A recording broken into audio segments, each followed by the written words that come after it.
Dans la ville de lumière, où le soleil brillait éternellement, un héros extraordinaire était né.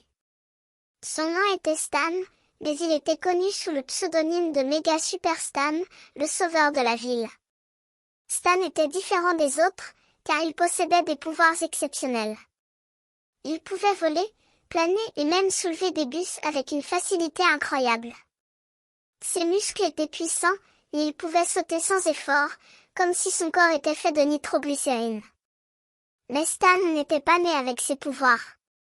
Il les avait acquis par lui-même, en se dédiant corps et âme à la transformation de son corps en un instrument de justice. Il s'était entraîné jour et nuit, jusqu'à ce que ses muscles soient tellement forts que les avions s'envolaient jaloux à chaque fois qu'il passait à proximité. Au contrôle aérien, Stan était connu sous le nom de Stan le Super, et les pilotes s'envolaient à chaque fois qu'il leur disait de se diriger vers le ciel. Avec son rayon X, il pouvait voir très loin, et il savait toujours où était le danger. Il était l'étoile polaire de la ville, et les habitants savaient qu'ils pouvaient compter sur lui en cas de péril. Mais Stan n'était pas heureux de juste être un héros.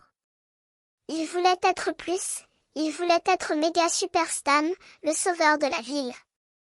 Il s'était créé un costume, un mélange de cuir et de métal qui le faisait ressembler à un être divin.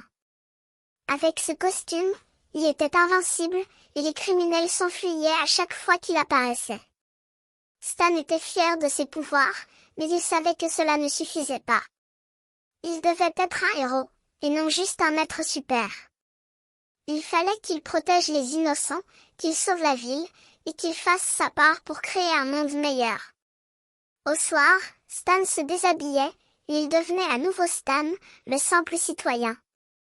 Il mettait ses super méga chaussons, et il s'installait au salon pour se reposer. Il se disait que c'était une journée méga super, et il était fier de ce qu'il avait accompli. Au lendemain, il reprendrait ses activités de héros, et il continuerait à protéger la ville.